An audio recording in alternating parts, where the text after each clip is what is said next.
kula beto kitab sing jenenge At-Tibyan fi Ulumil Quran niki karangane Imam atau Syekh Muhammad Ali As-Sultani niku nerangno babagan masalah Al-Quran gitu. Dan ini bagi kula waos, bagi kula terangaken kita ngaji sareng-sareng gitu. Muga-muga untuk barokah kitab At-Tibyan fi Ulumil Quran, untuk barokah Syekh Muhammad Ali As-Sultani, amin Allahumma amin. Hikmatul nuzulil Qur'ani mufarraqan. Jadi hikmah diturunkannya Al-Quran secara berangsur-angsur. Syarafallahu hadhil ummah al-Muhammadiyah, bahwa Allah itu memuliakan umat niki, umat Muhammad ini. Fa'anzala 'alaiha kitabahu al-mu'jiz. Allah menurunkan kitabnya yang menjadi mukjizat gitu. Mukjizat itu mukjizat iso ngalahno itu mukjizat gitu. Sangalahno wong ku dipakai Al-Qur'an ora sing iso bahasane kaya Al-Qur'an. Jadi Allah itu menantang orang yang tidak tidak sepakat dengan Al-Quran zaman riyen gitu. Niku ditandang oleh Allah wis tekak masa ayat saka Al-Quran boten wonten sing niku jadi mukjiz ya. Khatimatul Kutubis Samawiyah, bahwa Al-Quran itu sebagai pamungkase gitu, kitab yang terakhir dari kitab sama liyakuna dusturan fi hayatiha, supaya Al-Quran itu menjadi pedoman hidup bagi manusia ya, pedoman hidup. Wa ilajan limasyakiliha, sebagai solusi bagi masalahnya.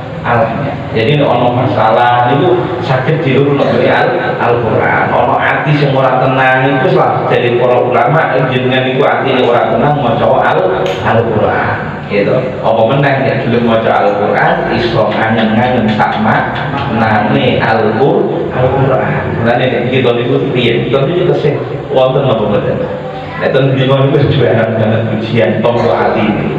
Tombo ati iku limo ing benane gitu. Maca Quran angen-angen sakmanane, kaping pindho salat wengi lakonono, kaping telu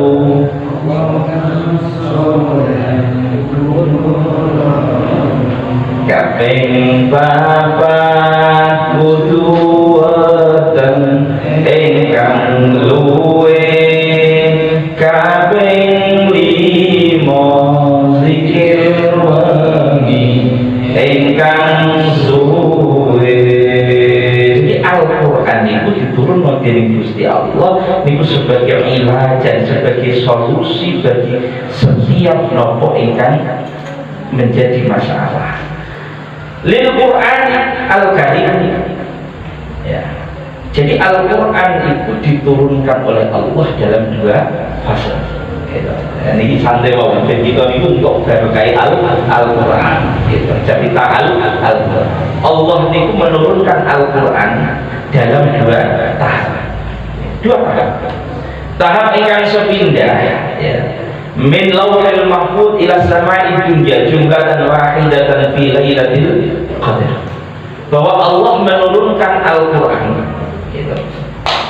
Itu dari lauhul mahfuz ya, dari tempat yang jenenge lauhul mahfuz diturunkan Allah tengene langit dunia gitu. Niku dalam jumlah yang satu, jadi sekaligus Al-Quran diturunkan secara bersamaan 30 juz bareng.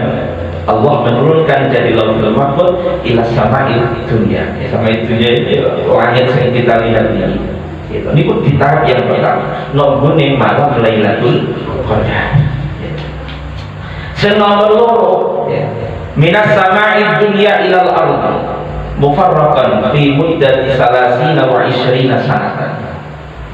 yaitu Allah menurunkan Al-Quran dari langit dunia ke bumi ini, atau tepatnya kepada Rasulullah Muhammad SAW, mufarraqan dengan berangsur-angsur, siti satu ayat, dua ayat, ya, satu ayat, dua ayat, fi muddati salasin wa isyrina sana, kira-kira sekitar 23 tahun.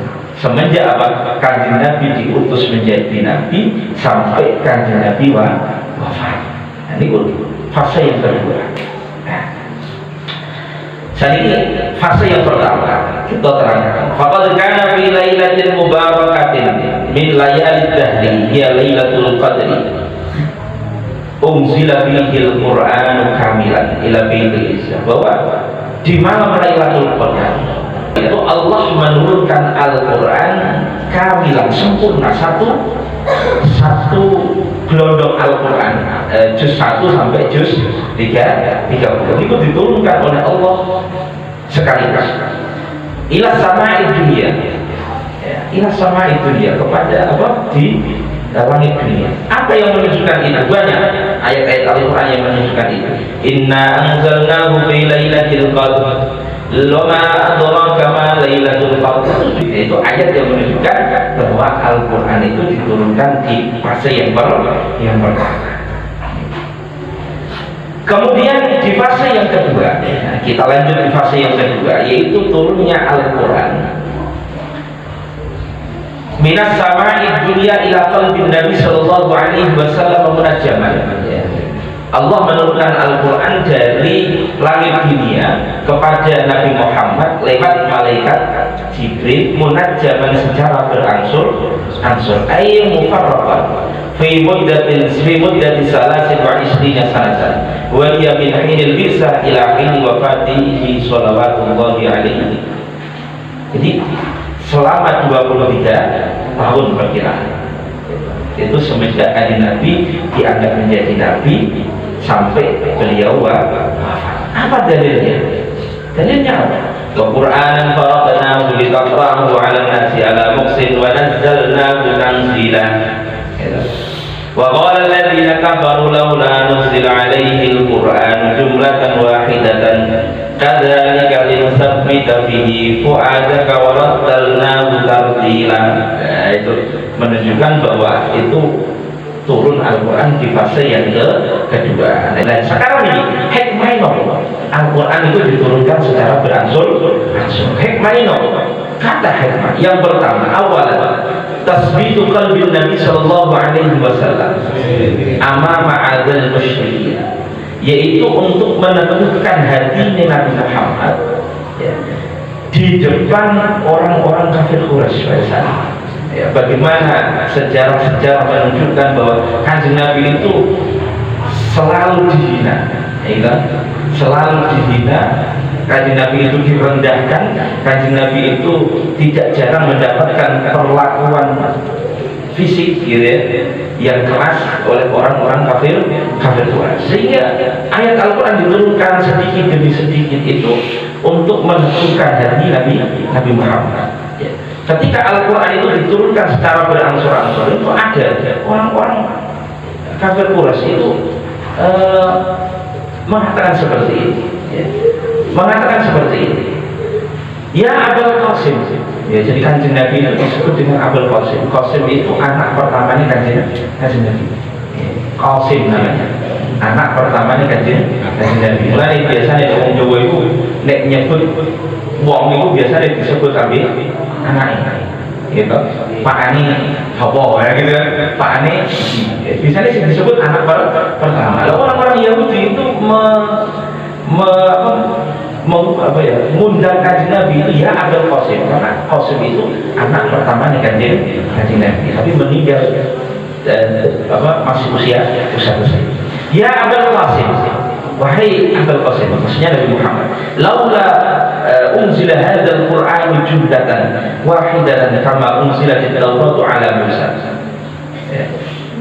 Kalau seandainya Al-Quran ini diturunkan sekaligus seperti Allah menurunkan kitab Taurat kepada Nabi Musa. Jadi kitab-kitab terdahulu itu Allah menurunkan itu sekaligus.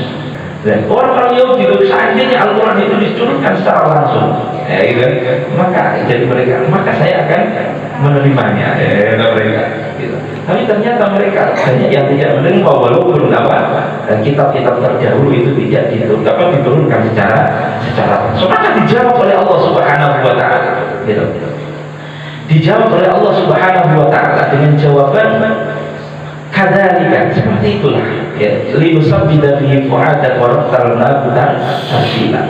Dari cemoohan orang-orang kafir Quraisy seperti itu, biar hatimu ini menjadi teguh, tenang.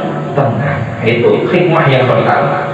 Kemudian hikmah yang kedua, at-talattuf bin Nabi sallallahu alaihi wasallam inda nuzulil wahyi. Bagaimana Al-Quran ketika diturunkan, karena haibahnya, derajatnya tinggi, wibahnya Al-Quran itu ketika diturunkan oleh Allah itu yang menerima itu sangat berat. Jadi ketika Kanjeng Nabi itu menerima wahyu itu sampai berkeringat jadinya, itu saking beratnya Kanjeng Nabi menerima wahyu. Saking berarti Kanjeng Nabi menerima wahyu. Bahkan di dalam Al-Quran disebutkan, "Lau anzalna hadzal Qur'ana 'ala jabalin la ra'aitahu khashi'an mutasaddian min khasyatillah." Kalau seandainya Allah menurunkan Al-Quran, diturunkan di gunung-gunung, ya, 'ala jabalin itu gunung, maka gunung itu akan hancur, gitu, akan meledak berkeping-keping, gitu ya. Karena apa? Karena haibahnya Al-Quran. Karena Al-Quran itu sesuatu yang luar biasa. Maka ketika Kanjeng Nabi diturun mendapatkan wahyu itu berarti luar biasa. Dan ini agar Kanjeng Nabi itu menjaga hati Kanjeng Nabi, kemudian Al-Quran diturunkan secara berangsur-angsur. Ini hikmah yang kedua. Kemudian hikmah yang ketiga, ya. Hikmah yang ketiga adalah at-tadarruj. At-tadarruj fi tashrih ahkam, yaitu untuk menetapkan hukum Islam, ya, syariat agama Islam itu secara bertahap, ya, ya. Bahkan Allah itu ketika mau mengharamkan khamr, ya, minuman keras, itu Allah menurunkan sampai 4 ayat, ya, ayat. Tidak sekaligus, karena memang untuk merubah kebiasaan orang-orang yang sudah terbiasa seperti itu sulit sekali, ya, gitu ya. Untuk merubahnya maka Allah sampai menurunkan 4 ayat. Ayat yang pertama Allah hanya berbicara bahwa di dalam kurma dan anggur itu ada manfaat dan ada madaratnya. Yo orang itu di ayat yang pertama. Ayat yang kedua menerangkan bahwa nonggone buah anggur, buah kurma itu elek luwih apik tinimbang anggur. Itu tahap yang ketiga. Kemudian di ayat yang ketiga Allah hanya mengharamkan di sebagian saja. Ketika kamu itu sholat jangan mabuk. Jadi pas sholat aja mabuk, tapi selain sholat berarti oleh mabuk. Ya. Jadi sini secara bertahap. Terakhir ya Allah itu mengharamkan secara total,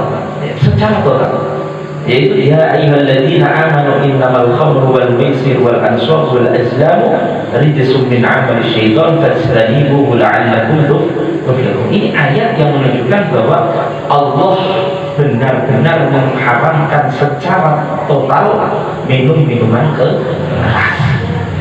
Hikmah yang selanjutnya adalah tasbihu hifdzil Qur'an wa fahmi al-muslimin. Ngomong Islam itu mudah untuk menghafal Al-Quran, mudah untuk memahami Al-Quran. Nah, gitu ya.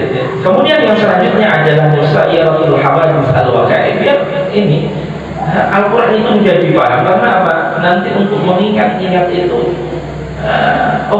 Al-Quran itu diturunkan karena ada kejadian ini, maka itu yang disebut dengan asbabun nuzul, sebab-sebab diturunkannya ayat Al-Quran. Al-Quran. Ketika kita mengetahui asbabun nuzul itu untuk memahami Al-Quran ayat demi ayat itu lebih mudah.